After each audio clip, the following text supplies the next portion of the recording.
Frumoasele mele balanțe, bine, ne revedem, dragii mei. Astăzi vom face etalarea pentru luna septembrie. Ne revedem după 2 săptămâni de absență, bineînțeles. M-am dus și eu în concediu, m-am relaxat, m-am îngrășat, m-am bronzat un pic, pentru că nu sunt foarte prietenă a soarelui, însă, na. Bineînțeles că etalarea aceasta este generală, luați doar dacă rezonează ceva cu voi, așezați mesajele în area unde rezonează cu voi, pentru că nu vom specifica nimic de iubire, job sau bani sau alte lucruri.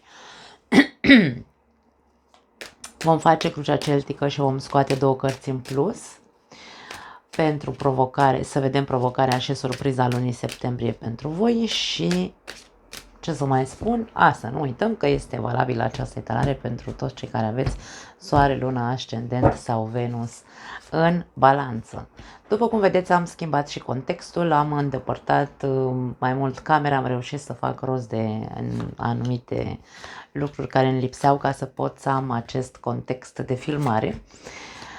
Nu începem etalarea până când nu felicităm balanțele care sunt născute în septembrie, bineînțeles, dragii mei. La mulți ani, vă doresc să aveți parte de o zi minunată, de o lună minunată și, bineînțeles, de ce nu, să reușiți să vă rezolvați tot ce aveți nevoie să rezolvați, să iasă totul cu bine pentru voi și să vă bucurați măcar de ziua în care veți împlini un nou an, să zicem așa. Energia balanței în această lună septembrie, energia stelei. Steaua este o energie de speranță, este o energie de creativitate, este o energie de intuiție, este o energie de vindecare, de împăcare, nu împăcare cu cineva neapărat, ci împăcare cu anumite emoții, sentimente, pentru că să nu uităm că în Cartea Stelei vedem un personaj care are 2 cupe în mână, din care varsă un lichid. Da. Așa că energia ta pare că este una destul de echilibrată, aș spune. Hai să vedem situația. În luna septembrie, 2 de bâte. Balanța are planuri pentru luna septembrie, probabil, sau poate aveți planuri de mult, însă abia acum vă așezați cumva în acel punct, da? În momentul prezent, acum vă așezați și ziceți ok, încotro. Nu neapărat că să mă duc în stânga sau să mă duc în dreapta să fac o alegere. Pentru mine 2 de bâte nu înseamnă o alegere neapărat, înseamnă am o viziune, mi-am deschis, hai să zicem așa, un nou orizont, pentru că steaua înseamnă și inspirație, cum am zis, intuiție. Am un nou orizont deschis, planurile mele sunt X, Y, Z, mă așez să văd cum să ajung să-mi împlinesc acele planuri. Hai să vedem cu ce vine acest 2 de bâte. Dacă auziți zgomote, să știți că la mine bate vântul, am geamul deschis pentru că, după atâta caniculă pe care am avut-o pe aici, încercăm să,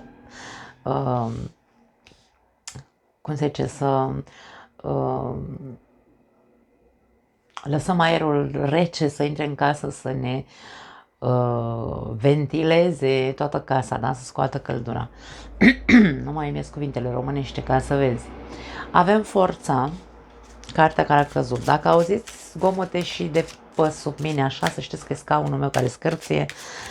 Trebuie să îi pun ulei, probabil, că l-am... O să s-a apucat și asta să vorbească acum în loc să își vadă de etalare. Da, eu vă anunț ca să știți că eu cum am mișcurici așa și mă tot mișc, o să se audă zgomote de pe sub mine.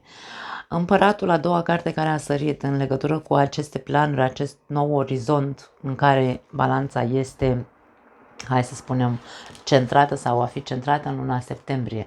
Avem două organe majore extrem de, hai să le numim, puternice. Energie de putere personală, de încredere personală, energie de ambiție, de disciplină, de autocontrol, foarte multă, nu aș spune neapărat maturitate, ci putere, încredere totală. Balanța are încredere că planurile ei vor putea fi atinse. Însă, mie îmi lasă impresia aici că nu e vorba doar de am încredere în mine că viața o să-mi dea X, Y, Z, ce vreau eu. Nu. Aici e vorba de o autodisciplină pe care o vei folosi, un autocontrol, o putere interioară pe care până acum poate nu ai regăsit-o în tine și acum zici, eu pot. Da? Cumva această combinație ne arată această frază. Eu asta simt. Eu pot. Pot să ajung să-mi împlinesc ceea ce îmi doresc. De ce? Pentru că doi ori te bâte. Pe lângă faptul că se zice că da, este o energie de planuri și așa mai departe, este și o energie de ambiție. Este o energie de ok, eu am ce am acum, însă eu vreau mai mult decât am. Și aici intervin aceste două energii care ne vorbesc despre autocontrol, despre siguranță, despre încredere și despre disciplină. Da? Mult mai multă putere, mult mai multă forță, mult mai mult tupeu, îmi vine să spun, mult mai multă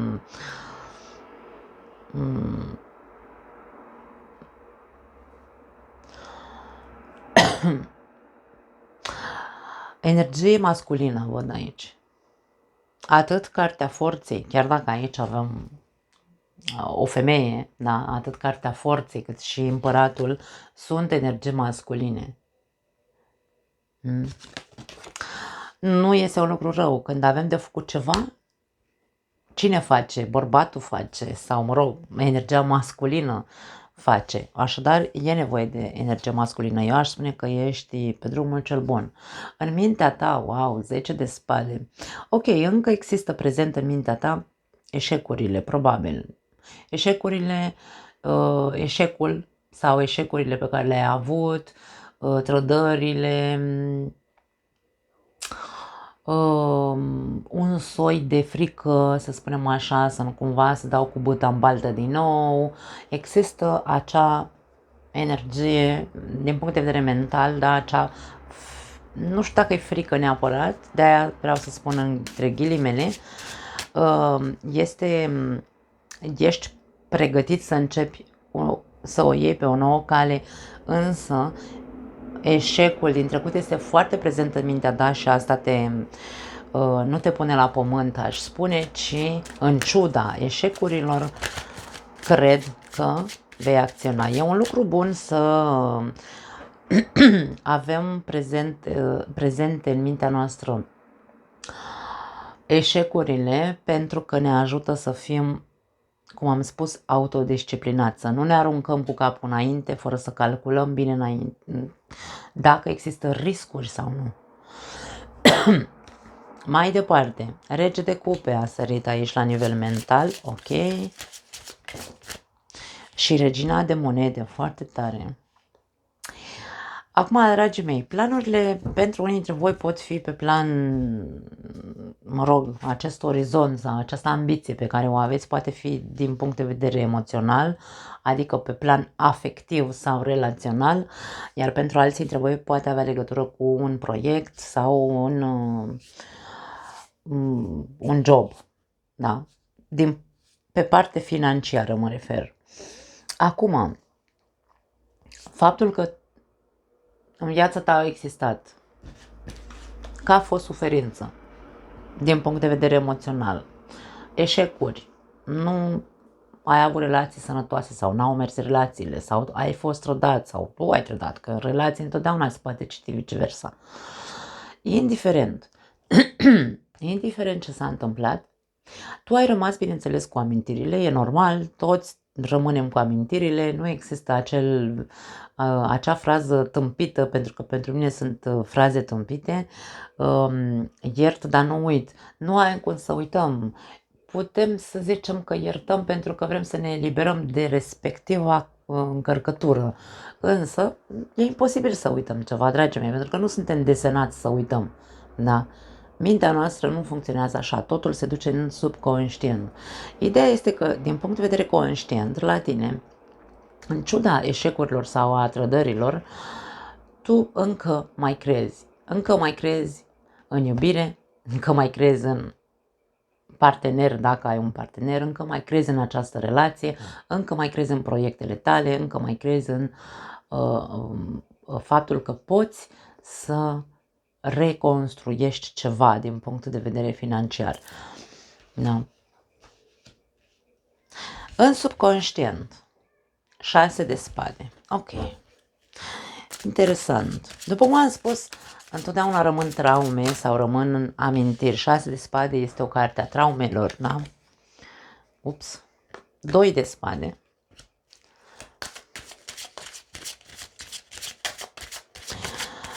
În afară de faptul că 6 de spade este și avem pajul de monede, în afară de faptul că 6 de spade este o carte a traumelor, este și o carte a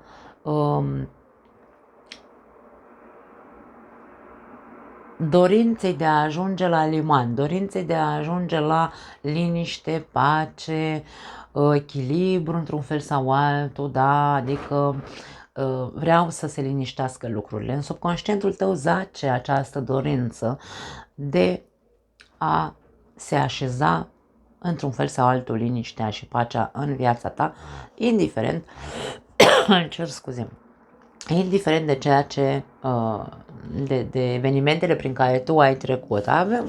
Mai avem aici anumite blocaje în ceea ce te privește. Eu simt 2 de spade în momentul ăsta ca un soi de reticență.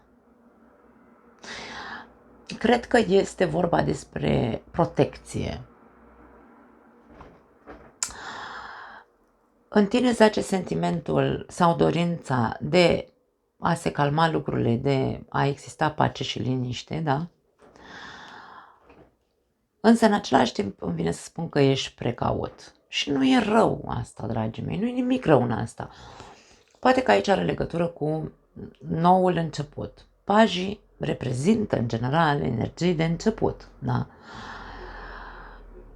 Nou început, hai să spunem că pajul de monede, după cum știți că îl descriu eu, este, pentru mine, cel puțin, reprezintă concretul. Este cel mai serios. E ca și cum, doamne, dacă eu vreau să reconstruiesc.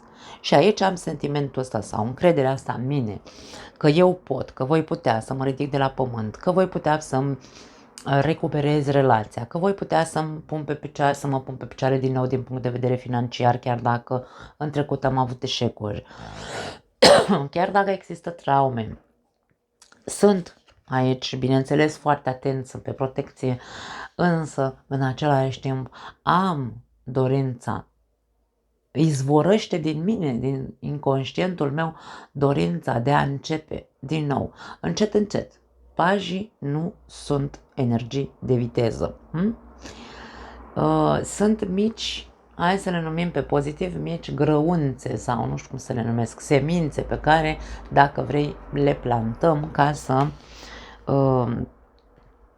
sau mici oferte pe care le facem, mici pași pe care noi îi facem către cineva anume sau către un proiect anume, dar facem lucruri palpabile. Ăsta, ceea ce oferă sau ceea ce face, este palpabil. Nu e nimic superficial, nu e nimic de visare cu ochii deschiși, nu.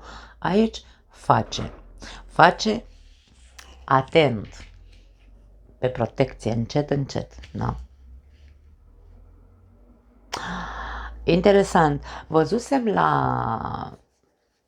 probabil nu mai știu că la fecioară sau, mă rog, nu mai contează, sau la rac, cea mai pozitivă arăta etalarea dintre toate etalările de pe din luna septembrie, însă după aia s-au schimbat lucrurile. Cât avansam în etalare se schimbau lucrurile. La voi văd același lucru, este foarte pozitivă, dar e vorba despre despre faptul că etalarea e pozitivă pentru că voi sunteți într-un fel sau altul într-o altă energie. Sunteți în energie de putere, conștientă, îmi vine să spun, și de încredere totală în voi înșivă. Și într-un soi de conștientizare a riscurilor, însă în același timp cu chef de a face, de a demonstra ceva. Interesant. În trecut, turnul, wow, pierderi. Poate că unii dintre voi ați avut multe pierderi sau poate că ați văzut lucruri pe care n-ați putut să le vedeți în alte momente din viața voastră. Ia uite, uite. E ca și cum în ultimele 3 luni de zile ceva s-a trezit în tine. Tu ai înțeles mult mai multe lucruri. Ai înțeles probabil că dacă faci schimbări în legătură cu modul în care să acționezi către a-ți împlini ambițiile, sau dacă faci schimbări să devii mai ambițios, probabil că tu singur ai înțeles că vei reuși să îți împlinești dorințele. Ceva s-a întâmplat în ultima perioadă. Eu aș spune aici că în ultimul an, nu aș spune că nu, doar în ultimile 3 luni, nu. În ultimul an, balanța a trecut prin multe suișuri și coborâșuri care ce-au făcut? I-au deschis ochii. I-au deschis ochii, i-au deschis mintea, i-au deschis noi orizonturi. Te-ai schimbat mult, îmi vine să spun, spre bine. Spre bine. Eu știu ce am văzut în ultimile etalări la balanță, în luna august cel puțin. Au fost cel puțin 2 persoane din zodia balanță pe care le-am blocat pentru că au fost nesimțite și eu cu nesimțiții nu stau de vorbă niciun fel. Și închid paranteza. Schimbările pe care le-ai făcut au fost pozitive, sau cel puțin ceea ce s-a întâmplat în viața ta, pierderile pe care le-ai avut, schimbările bruște, dintr-o dată parcă acum îți mergea bine și dintr-o dată pierdeai, sau pierdeai persoana iubită, pierdeai bani, ai avut pierderi. Nimic nu ți ieșea probabil pentru că mie vine să spun pentru că nu exista o disciplină și o încredere și o precauție, da? Acum ești precaut, acum da, ești în gardă, ești pe dorință de a face, însă ești pe dorință de a face încet, nu mai ești cumva, hai să zicem, pe repede înainte. De aia spun că s-au produs multe surprize neplăcute, însă care n-au făcut sau n-au avut rolul decât să deschidă ochii. Important este că ai deschis ochii unde trebuia, când, nu știu dacă neapărat când trebuia ai deschis ochii, însă interesant este că ai reușit să integrezi ideea că practic noi suntem proprii stăpâni în a ne îndeplini ambițiile, noi controlăm. De ce? Că poate pare, nu știu, incongruent, probabil. De foarte multe ori se spune că noi nu avem controlul asupra niciunei chestii din viața noastră. Nu, avem controlul. În momentul în care eu, de exemplu, pentru că aici vedem imaginea unei relații și hai să dăm imaginea unei relații pentru că se înțelege foarte, foarte bine. În momentul în care eu am o relație, însă în relația mea au avut loc trădări, au avut loc, nu știu, că au fost din partea mea, că au fost din partea celuilalt, nu contează. Eu nu pot să controlez să nu fiu rănit, însă pot să mă controlez pe mine să nu rănesc. În momentul în care sunt rănit în relație, controlul pe care eu îl am este să impun respectul este să mă, într-un fel sau altul, să pun piciorul în prag și să nu stau să fiu victima celuilalt. Bineînțeles că avem control. Nu, cine crede că nu are control asupra anumitor lucruri se înșală și cade în această imagine de victimă, în care tot timpul are parte numai de pierderi, are parte numai de dezastre, are parte numai de surprize neplăcute și așa mai departe. Depinde doar de noi. Însă, mie îmi lasă impresia că tu ai învățat foarte multe lecții din cauza acestor pierderi și te-au făcut să te schimbi destul de mult și asta este foarte ok, pentru că acum e ca și cum tu abia acum știi cine ești, ce potență ai și abia acum ai înțeles că tu ești propriul stăpân. Propriul stăpân, când vorbesc despre tine, nu vorbesc că ești stăpân peste ceilalți, da? Tu ești stăpânul vieții tale. Cumva e ca și cum așa, cum îți așterne, așa dormi. Dacă tu folosești puterea personală să fii un tiran, sau să fii controlator, sau să fii, nu știu, posesiv, sau să fii dictator, tu știi, nu facem altceva decât foarte mult rău în viața noastră. Le facem rău celorlalți, ne facem rău nouă, însă mie nu-mi lasă impresia că tu ești cel care face acest lucru. Mie îmi lasă impresia că ai învățat într-un mod tragic, îmi vine să spun, încasând foarte multe lecții,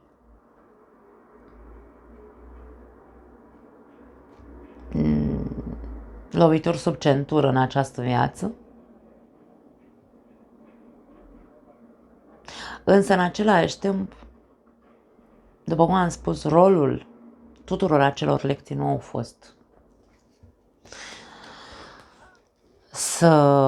ca viața ta să fie un dezastru, ci pur și simplu să te trezească la o altă realitate și la dorința de a, sau te-au obligat într-un fel sau altul să faci schimbări în viața ta. Da, continuăm. Că am fost criticată de o persoană în zodia Balanță că o ia somnul când vorbesc eu. Dacă vă ia somnul, mă bucur, dragii mei, că dacă te ia somnul e clar că în viața de zi cu zi ești stresat și că eu te pot face să adormi, așa că relaxează-te dacă te ia somnul. În viitor, 3 de monede. 3-ul de monede este cartea contribuției, participării a echipei. Hai să vedem.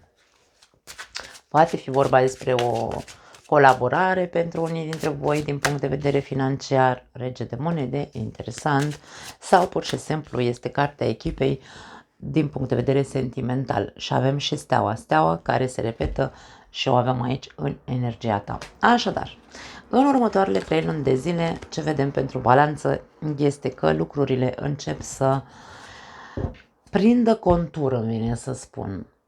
Tot ceea ce tu ai sperat, tot ceea ce tu ți-ai dorit, tot ceea ce tu, pentru ceea ce tu ai depus eforturi, vedem că se împlinește. Că-i din punct de vedere financiar, că-i din punct de vedere al reconstrucției relației, aici vedem cum într-adevăr se formează din nou nucleul sau echipa între tine și celălalt. Vedem imaginea regelui și reginei de monede, așadar 2 persoane pe aceeași lungime de undă, echipa, hai să o numim echipa perfectă între ghilimele, pentru că nu există perfecțiunea, însă aici vedem cum, indiferent că nu mai exista speranță, să zicem așa, să vă recuperați din punct de vedere financiar sau să vă recuperați din punct de vedere al relației, aici vedem cum Nu știu dacă e un miracol, pentru că aici sunt eforturi și autodisciplină depuse și lecții învățate, dar aici vedem cum evoluția, ori pe plan financiar, ori pe plan emoțional, va fi una pozitivă. Provocarea lunii pentru voi, magicianul. Wow, foarte tare! Dragii mei, sunteți provocați să continuați, să credeți în voi, să credeți că există miracole. Există foarte multe persoane care spun, ok, au vrut să sară, aici au sărit două și au mai sărit una pe față, o luăm. Există persoane care spun, e prea frumos să fie adevărat. Miracolele nu există sau, nu știu, miracolul ține 3 zile, habar n-am. Sunt multe persoane care nu cred. Nu cred că pot avea parte de o evoluție pozitivă, nu cred în proiectele lor, nu cred în vindecare, nu cred în, nu știu, da? Și aici vorbim despre faptul că ești provocat să crezi. Magicianul și el ne vorbește despre putere personală. Energia magicianului vine cu toate elementele pe masă, cu toate energiile la pachet. E cumva asul din mânecă pe care îl avem cu toții de la naștere. Da? Eu mereu spun că imaginea magicianului, pe pozitiv, bineînțeles, ne vorbește despre asul din mânecă cu care ne-am născut fiecare dintre noi. Toți avem acces la toate cele 4 elemente care sunt în noi înșine, care sunt în atmosferă, care sunt în univers, care sunt în natură, da? Avem, wow, nebunul, 9 de monede și 4 de cupe. Dacă provocarea este să crezi în miracole, în puterea ta personală, în manifestare, să crezi că ești dotat cu un as sau cu mai mulți ași, cu toți 4 ași, da? Ești dotat să îi folosești la momentul oportun. Aici vedem cum mie îmi lasă impresia, pentru că au sărit aceste 2 cărți, asta a sărit după aia, hai să o introducem în context după. Aici vorbim despre un nou început în ceea ce te privește la nivel personal. Există un nou, ești provocat să pornești pe un nou drum încrezător, mândru de tine de acum înainte, pentru că ai învățat prin durere. Și când învățăm prin durere,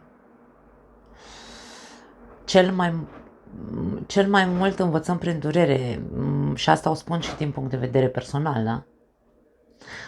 Până când nu doare al dracului de mult, până când nu pierdem sau nu avem pierderi după pierderi, care parcă nu se mai oprește roata asta de pierderi, până nu ni se întâmplă genul ăsta de, între ghilimele, tragedii, nu învățăm. Până nu ne ustură pielea, repetăm. Da? Așadar, aici e vorba despre ești provocat să crezi în tine și să fii mândru de tine. Fii mândru de tine. Bineînțeles, pentru cei care vă regăsiți, că nu toți ați făcut acest proces de a învăța din greșeli, din eșecuri, și așa mai departe, da? Această carte care a sărit, am luat iar cu fundul în sus, 4 de cupe, este cartea, într-un fel sau altul, a apaticului, a mofturosului, îi zic eu câteodată.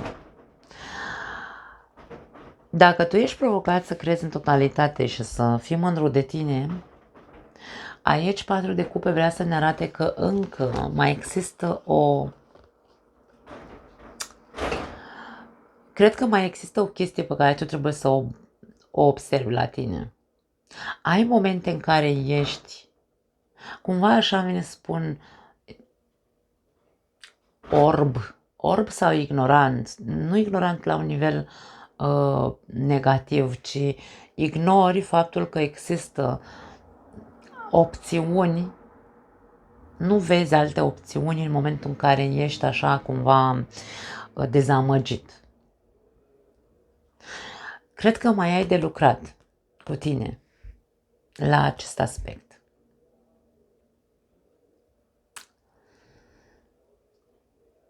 Încearcă să investighezi în tine dacă există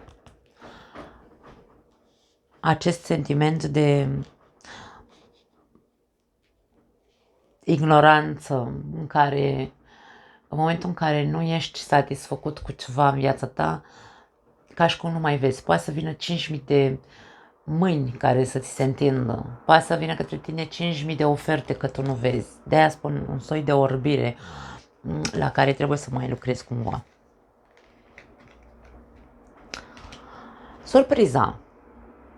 7 de monede, dragii mei, voi veți culege roade în această perioadă. Investițiile voastre vor da roade.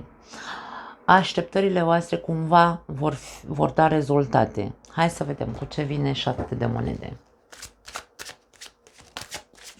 E ca și cum surpriza spune așteaptă-te, wow, diavolul, așteaptă-te la rezultate. Și pajul de spade, această combinație, atenție, există rezultate. Surpriza spune că vei culege niște roade în această lună, așteaptă-te să se coacă acum, da? Recolta, însă aici ca și cum fii foarte atent, pași de spade, la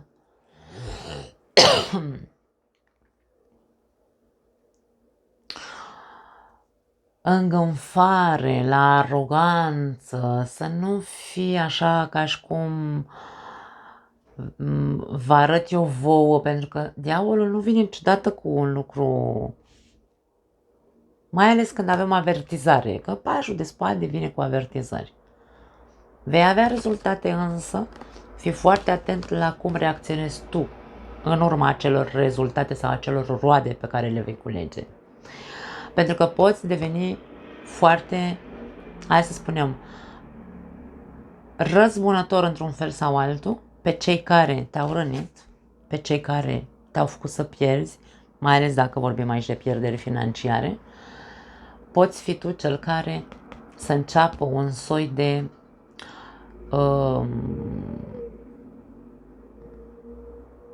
încrucișare, cum se numea, nu știu cum se spune în românește aici, da, se spune cruzada în spaniolă, când vorbim despre templari, da, aduceți aminte, dacă nu cunoașteți istoria, da, istoria templarilor, vorbim despre un soi de aroganță și răzbunare pe cei care te-au făcut să ai pierde sau cei care te-au făcut să suferi în trecutul tău. Atenție! Dacă vorbim aici despre o împăcare sau reconstrucția relației, așa cum am spus mai devreme, fii foarte atent să nu cumva, atunci când îți vezi saci în căruță, da? Când tu vei începe să formezi această echipă cu partenerul de viață, să nu începi să fii tu cel care, sau condițiile pe care le pui, să începi să fii tu cel care devine obsedat, devine controlator, cel care vrea să dețină controlul total al relației, al persoanei, să nu fii tu cel toxic. Mare atenție, da? Rezultate vei vedea, însă atitudinea ta va trebui, într-un fel sau altul, să o observi.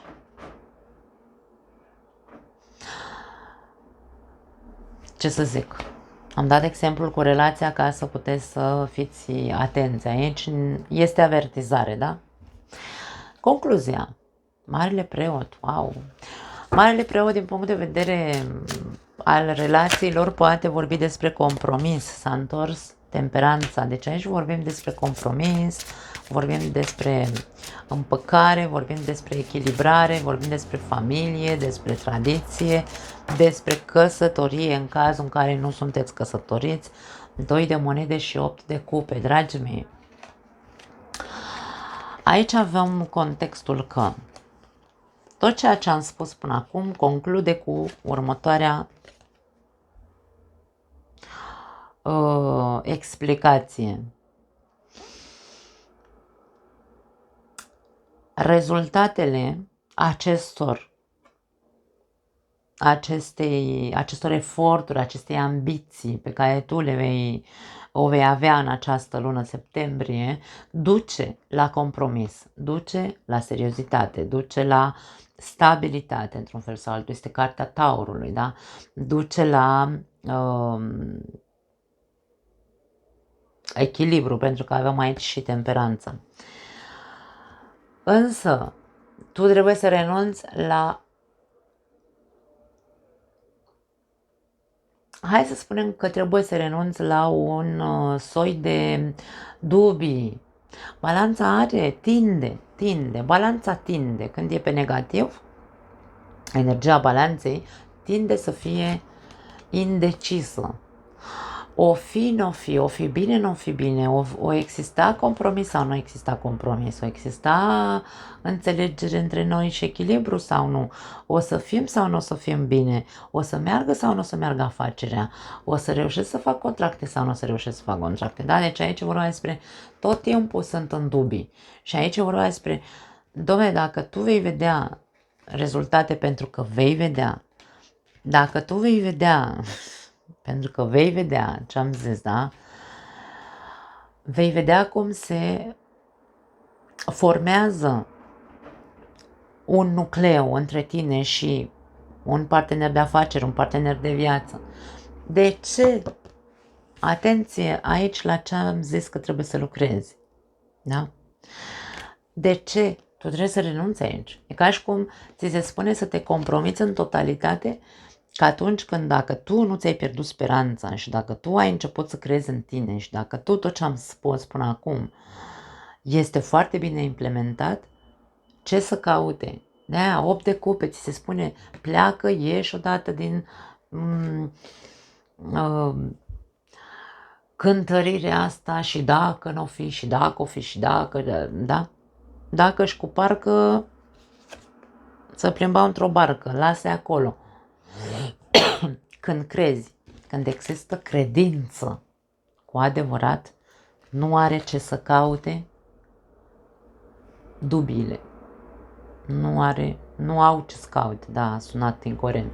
Nu au ce să caute dubiile. Aceste cărți spun că este incoerent sau tu produci incoerență în tine, în viața ta, în jurul tău. Așadar, descotorosește-te de dacă și dacă. Și crede, doar crede, în continuare, așa cum am zis, în tine și în faptul că ai învățat multe lucruri, multe lecții dureroase care te-au făcut, Domne, să fii mai responsabil, că nu-ți rămâne altceva de făcut. Atenție mare dacă simțiți această nevoie de răzbunare sau această nevoie de control, de posesivitate față de celălalt sau să încerci să controlezi rezultatele. N-ai nicio șansă aici, ca și cum se spune, nu încerca să controlezi rezultatele, lasă-le să se întâmple, lasă să vină către tine rezultatele, lasă recolta să se coacă, dă timp. 7 de monede, pardon, este o carte de răbdare, da? Nu fi anxios. Atenție dacă ți intră cheful de răzbunare, cum am zis mai devreme. Foarte tare talarea voastră. Da, pot să confirm că este talarea cea mai pozitivă dintre toate, dragii mei, în ciuda faptului că în luna august a ieșit urâtă, în luna septembrie se văd semnale bune. Nu mai am altceva pentru voi. Vă pupăcesc, ne vedem data viitoare. Ciao!